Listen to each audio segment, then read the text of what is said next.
सभी का स्वागत है हमारे चैनल में फियर इज बैक।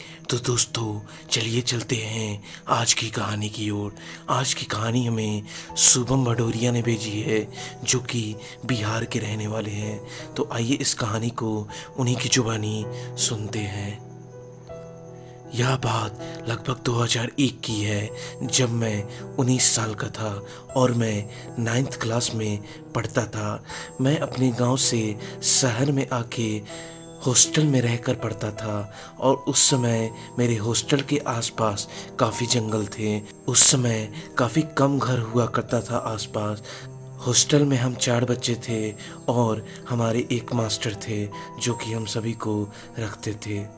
होली का समय था, हमारे 3 साथी छुट्टियों में पहले ही चले गए थे।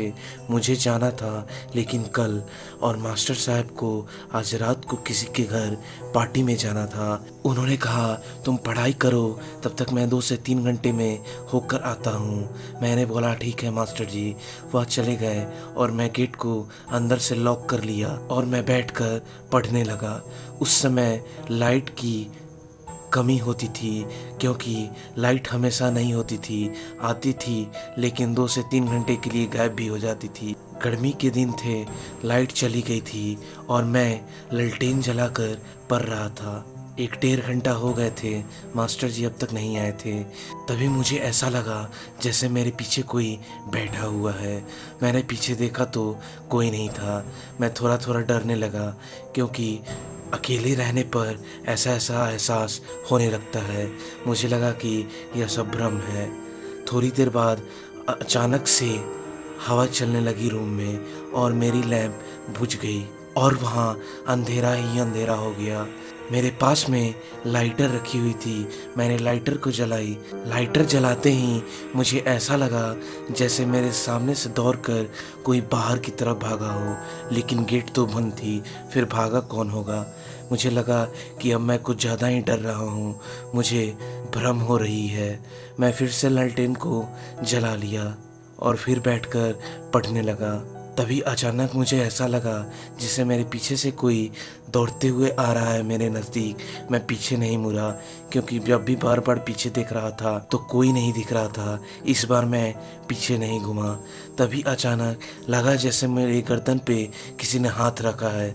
जैसे ही मैंने पीछे घूमा, वहाँ कोई नहीं था। अब मेरी हालत ख़राब हो चुकी थी। एक तो गर्मी के दिन, ऊपर से मैं पूरा पसीना से तरबतर हो चुका था, मानो जैसे कोई पूरी बाल्टी ही मेरे ऊपर पलट दी हो। उसके बाद फिर से मेरी ललटेन बुझ गई और अचानक ज़ोर ज़ोर से गेट बजने लगी। मुझे लगा मास्टर जी आ गए। मैं थोड़ी देर रुककर सहमते हुए जाकर गेट खोला। गेट खोलते मैंने देखा कि वहाँ कोई नहीं था। मैंने जल्दी से फिर से गेट बंद कर ली। फिर थोड़ी देर जाकर कोने में चुपके से बैठा रहा। लगभग आधे घंटे हुए होंगे कि फिर से गेट बजने लगा। अब मैं इतना डर चुका था जैसे कि मैं बेहोश हो जाऊंगा। लेकिन फिर से मैंने किसी तरह पूछा कि कौन है, बाहर कौन है। तभी मेरे मास्टर जी की आवाज़ में आया कि मैं हूँ। तब मेरी जान में जान आई और मैं दौड़ कर जाकर गेट खोला।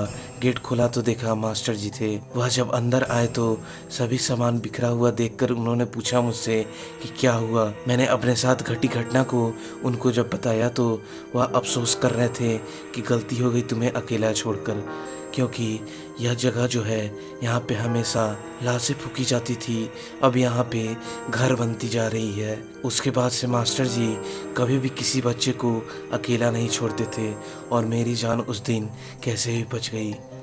तो दोस्तों, यह थी शुभम भदौरिया की द्वारा भेजी हुई एक सच्ची घटना। हम फिर मिलते हैं अपनी एक अगली सच्ची घटना के साथ। अगर आप भी चाहते हैं हमें अपनी स्टोरी भेजें तो आप हमें मैसेज कर सकते हैं। तब तक के लिए चलते हैं। धन्यवाद।